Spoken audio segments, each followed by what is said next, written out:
At my daughter's graduation, my wife announced that it was the last day we were showing up at a public event as husband and wife. She said, "I have endured living with this pain for years, now I am free." I felt shocked and embarrassed. But when she introduced her new lover, everything changed immediately. I will tell you how everything unfolded.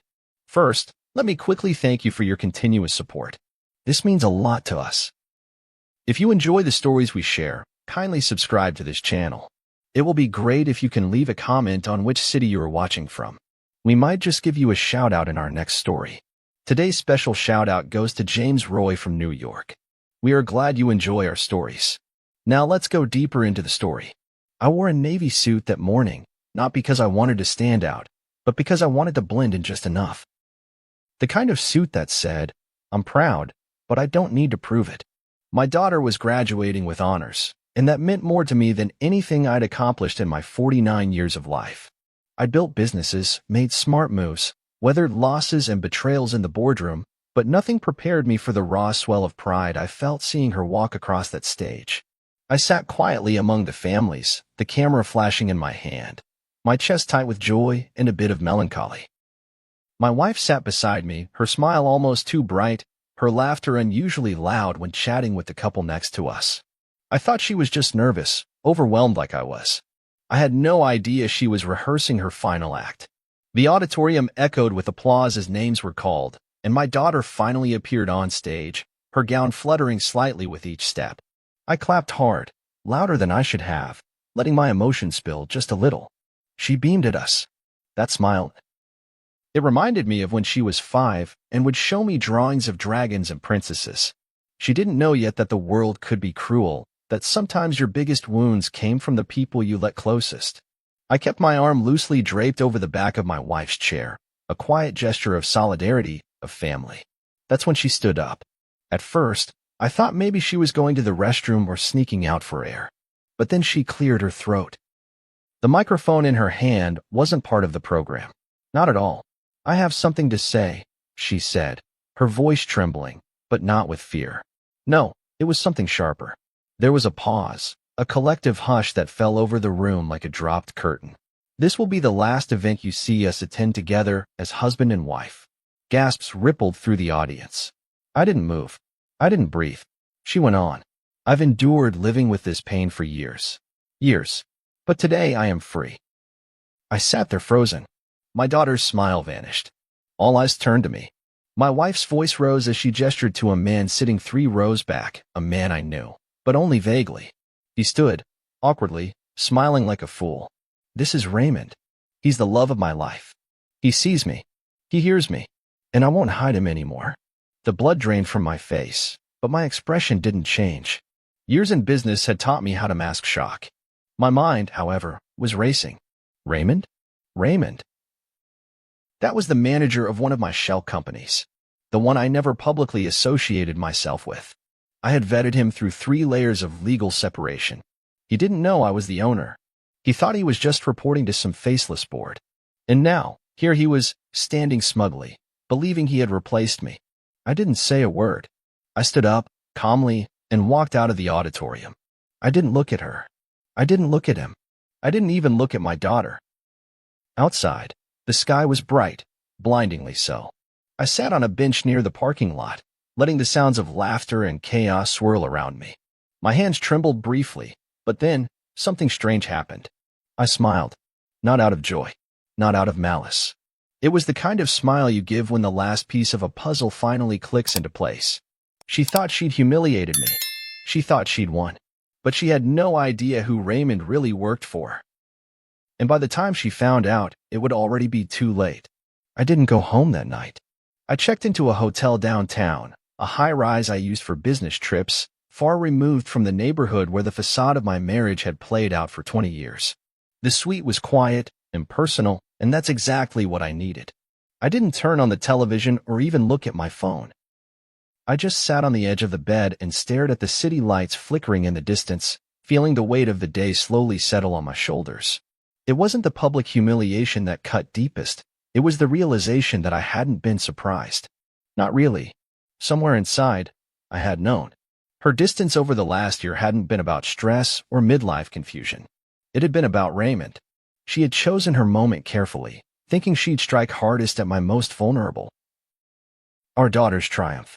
But her cruelty had only sharpened my focus. I woke before dawn and ordered a strong pot of black coffee. My phone buzzed with messages, friends, colleagues, even some extended family. Everyone had seen the video by now. Someone had recorded it and uploaded it online, titling it something ridiculous like "Wife Destroys Husband at Graduation." I didn't open it. I didn't need to. I had lived it. But as I scrolled through my messages, one thing stood out. Not a single person knew about Raymond's connection to my company, not even my closest advisors. And that was when the cold resolve took root inside me. I finished my coffee and called Julian, my primary corporate lawyer, the only one I trusted with my deepest business secrets. He answered on the first ring. "Terminate Raymond immediately," I said. "Breach of professional ethics. I don't care if you have to fabricate a clause. Make it stick. I want him out." Julian was silent for a beat. "You're sure?" "Positive," I said. "He lives in that company house, drives 2 of our leased vehicles. I want all of it back. Today." It was done by noon. I didn't need to watch it happen. I'd seen it 100 times in business. Power was illusion until you pulled the right strings. By evening, Raymond had been escorted off the company premises by security. His access revoked. Cars reclaimed.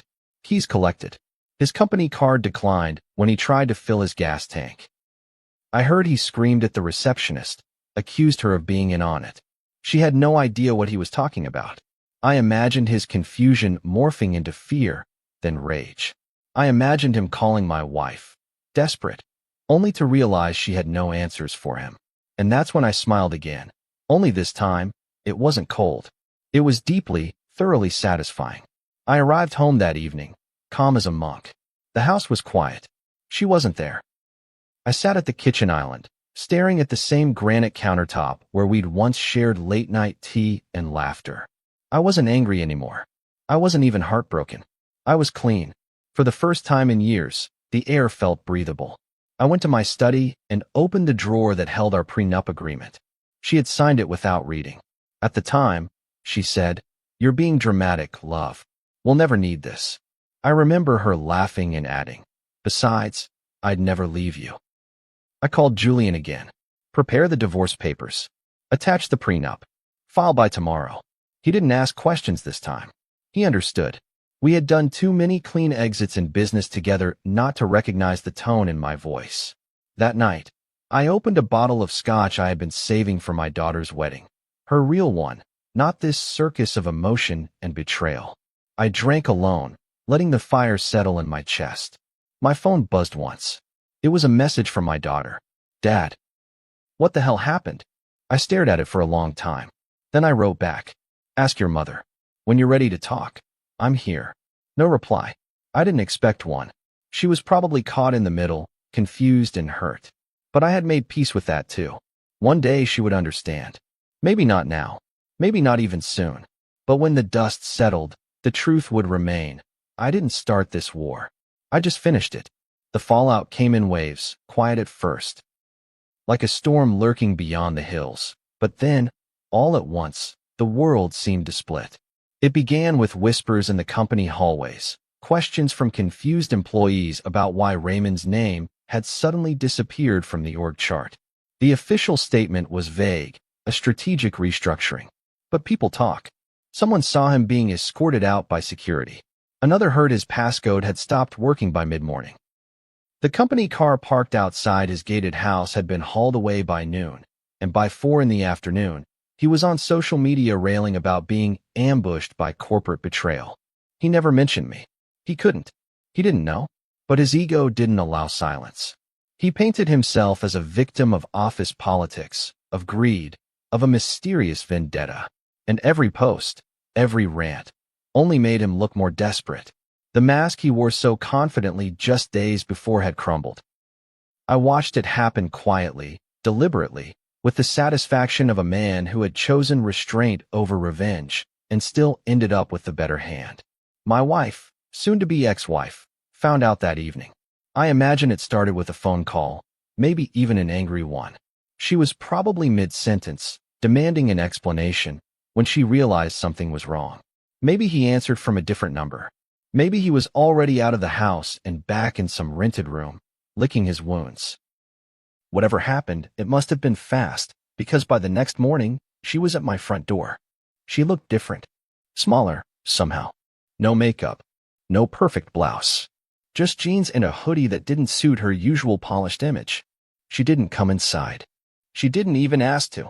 "What did you do?" she whispered. I leaned against the doorway, arms crossed, and looked at her with the calm I'd spent years cultivating in boardrooms full of liars and sharks. "You'll have to be more specific." She looked around, as if the neighborhood had turned against her. "You ruined him." I raised an eyebrow. "Did I?" Her face twisted, then pain, confusion, something else beneath that I couldn't quite name. "He lost everything overnight. The house. The cars. His job. He said it was you." "He's not wrong," I said. She took a step back. "Why?" That made me laugh, not loud but bitter. "You dragged me into a public spectacle, humiliated me in front of our daughter, our friends. You paraded that man like a trophy. And now you're asking why?" She didn't speak. Her mouth opened, closed. I waited. "You've been planning this," she said finally. "You were always so cold." I nodded slowly. "Cold isn't the word. Careful is better. I didn't make a scene when you betrayed me. I didn't scream or chase you down. I simply cleaned house." Her eyes darted to the mailbox, the driveway, anywhere but me. I knew then what she was realizing. That the man she left me for wasn't powerful at all. That everything he had was borrowed. Mine. That she had gambled everything and chosen the weaker hand. That night, my daughter came over. She didn't say anything when she walked in, just dropped her bag on the couch and hugged me tightly. I hugged her back, longer than I meant to. She pulled away and sat down, folding her legs under her. "Was it true?" she asked quietly.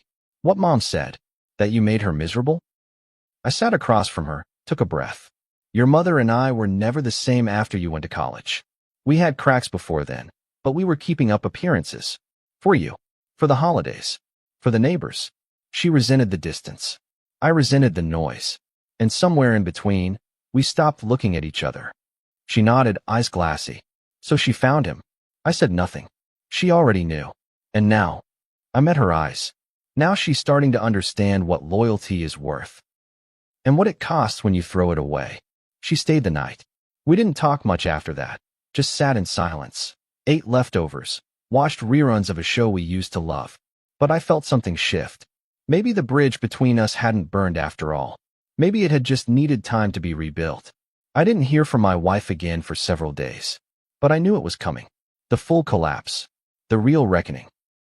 She had bet everything on a man who turned out to be nothing more than a tenant in my empire. And soon, she'd realized the paper she signed years ago, the one she laughed off, was the last lock on a door she could no longer open. The divorce papers arrived at her apartment 3 days later. I had them delivered through a private courier, not because I wanted to make a scene, but because I wanted to make it unmistakably clear this was not an argument. It wasn't a phase or a cry for attention. This was closure in ink and signature. Julian had drawn up the documents with surgical precision. The prenup she once dismissed so casually now sat stapled to the final page like a silent executioner. No alimony. No claim on assets. No share of the properties. Just her name, mine, and the dotted line where she was expected to sign. I imagined her face when she saw it, the creeping realization that everything she had taken for granted was now out of reach. That she had stepped off the ledge without checking for a net. I wasn't home when she showed up again. My neighbor, Ruth, texted me while I was having coffee at a small cafe downtown. "She's knocking at your door. Looks serious."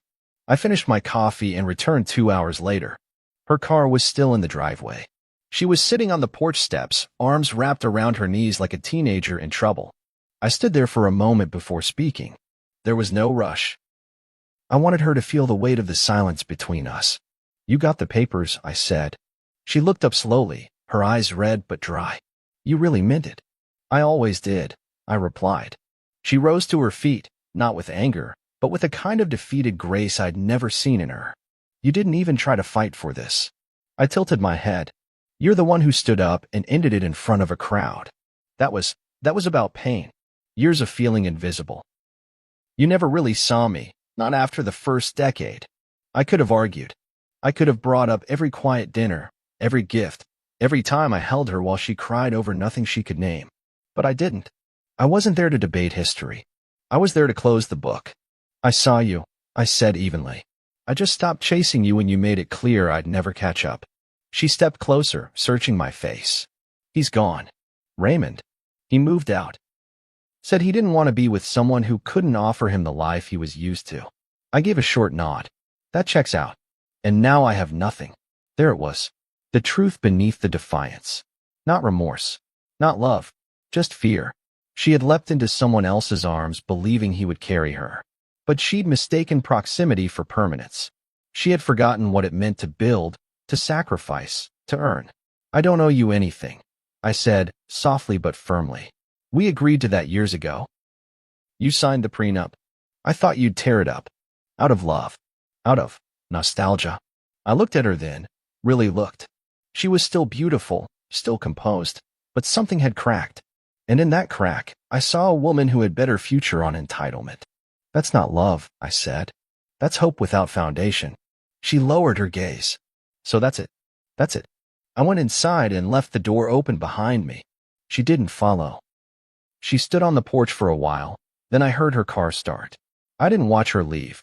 I went to my study, sat down, and finally allowed myself to feel it all. The betrayal, the relief, the strange, bitter clarity that came with realizing that sometimes love ends long before the paperwork is signed. A week passed. The signed documents returned through my lawyer. No note, no final words, just her signature, curling in the corner like a surrender flag. It was done. The plea didn't come immediately. That was the surprising part. For days after the documents were returned and the ink had dried, I thought perhaps she had accepted it. That maybe, in her own quiet way, she was trying to reclaim some dignity. But I should have known better. A person doesn't spend years manipulating perceptions, orchestrating betrayals, and then vanish into humility. No, she was calculating, waiting, watching, timing her next move. And when it came, it wasn't a knock on the door or a voicemail choked with emotion. It was a text message sent just after midnight on a Tuesday. Simple, almost childlike in its desperation. Can we talk? Please. I didn't respond. Not right away. I sat on the edge of my bed, staring at the screen, trying to understand what part of her still believed she had access to me. Did she think this was just a phase? That my silence was a tactic? That I was like every man she toyed with? Ready to return at the slightest hint of contrition? I turned off the phone and went back to sleep. Or at least I tried. The dreams that night were muddy, tangled with old memories. Her laugh during our first vacation, the way she used to rest her head on my chest during rainstorms, the years when love still felt like a refuge. Grief is strange like that. Even when you're certain, even when you're justified, it sneaks in through the cracks, whispering questions you thought you'd already answered. She came by the next evening. I opened the door and found her standing there with no pretense, no makeup, no jewelry, just a plain black coat and eyes that looked swollen from either crying or lack of sleep. She didn't ask to come in this time. She didn't even say hello. She just looked at me and said, I made a mistake. I said nothing. She continued, Raymond, he only wanted what you gave him. The lifestyle, the comfort, the status. He was never in love with me. Not really. Still, I said nothing. Because this wasn't new information. It was the oldest story in the world. A woman chasing a feeling, a man chasing a lifestyle, and both ending up with sand slipping through their fingers. I thought you'd always be there, she whispered. No matter what. And there it was, the truth beneath all her excuses, all her drama. She hadn't left me because she stopped loving me. She left because she believed I was permanent. Like the sun. Always there. Always shining. She thought I'd wait. I was wrong, she said. I should have never humiliated you like that. It wasn't about love. It was about power. I wanted to hurt you. And you did, I said finally. You did hurt me. But not in the way you think. She stepped forward, hands shaking slightly. Then let me fix it. I laughed, quietly, not cruelly. There's nothing left to fix. This isn't a pause. This is an ending. But we have history. I nodded. We do. But history doesn't entitle you to a future. Her lip trembled. I don't want to be alone. I didn't want to be humiliated in front of our daughter, I replied. But here we are. She looked around as if the walls might collapse, as if some unseen audience would emerge and change the scene. But it was just us, two people who had loved and failed, and now stood on opposite sides of a chasm they both helped create. I thought if I asked for forgiveness, I interrupted her then. Gently. Forgiveness doesn't mean reunion. I forgive you. Truly. But I will not take you back. I won't let you hurt me twice. Silence settled between us. The kind of silence that wraps itself around the bones and doesn't let go. She wiped her face with the sleeve of her coat and nodded slowly, as if finally seeing the full landscape of her choices. I'll go, she said, voice cracking. I won't bother you again. She walked down the steps without looking back. I closed the door behind her, not with satisfaction, not with triumph. Just finality. The kind that doesn't need explanation. I poured a drink, turned off the lights, and sat by the window watching the world go on. Because that's what it does, no matter how loudly your heart breaks. It goes on. There was a quiet that settled in the house after she left for the last time. A kind of peace that didn't come with fanfare or celebration. It wasn't the kind of quiet that screamed loneliness. No, this was different. It was the stillness of knowing that everything was in its right place, even if that place was a little emptier than before. The echo of her absence wasn't haunting. It was clarifying. I found myself walking from room to room those first few mornings, not out of sadness, but out of curiosity. The home no longer felt like a battlefield. It was mine again. My coffee mug sat exactly where I left it. The scent of her perfume no longer lingered in the hallway. I didn't have to guess whether I'd be greeted with silence or sarcasm. Every corner of the house whispered, "You're free now." My daughter began visiting more often. At first, I thought it was out of pity, but over time I realized it was something gentler, reconnection. She never brought up the graduation again. We talked about other things, her classes, the internship she was hoping for, her plans after college. I listened more than I spoke, grateful that the damage hadn't extended to her trust in me. One evening, while we were watching an old comedy we used to love, she turned to me and asked, "Do you think you'll ever love again?" The question didn't sting. It didn't even surprise me. I took a long breath before answering. I think love has to start with peace. And right now, peace is enough. She nodded, curling into the blanket on the couch, and I could feel something settle between us. An understanding, a silent agreement that while things had changed, not everything had been lost. I didn't follow my ex-wife's life closely after that.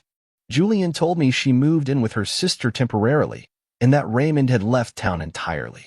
Last I heard, he was trying to start some consulting business in another state, name-dropping connections he no longer had. I didn't care enough to track him. His world had collapsed the moment mine had solidified. It was poetic, in a way.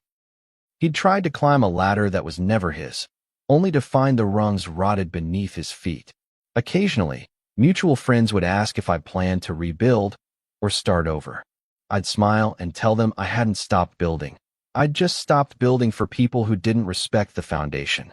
There was no bitterness in my voice, just clarity. Some people are architects of love, others are looters in disguise. I had simply learned to tell the difference.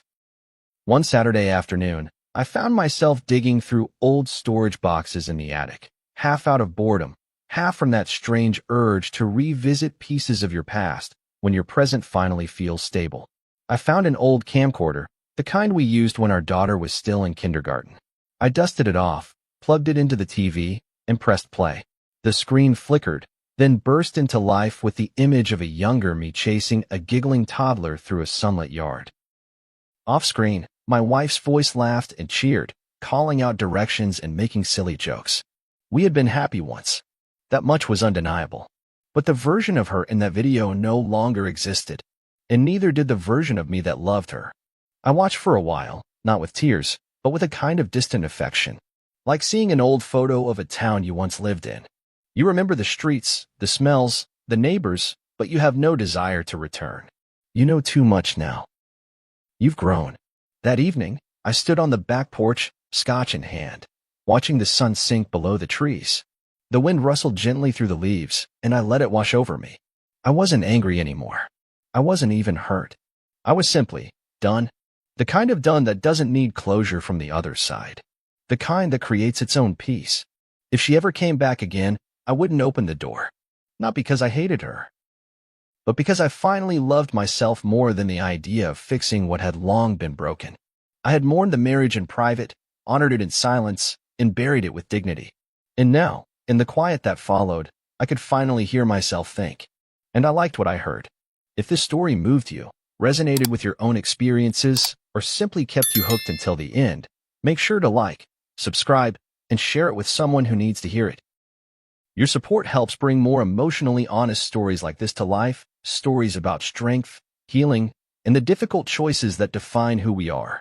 Stay tuned for more powerful narratives every day. See you soon in the next story.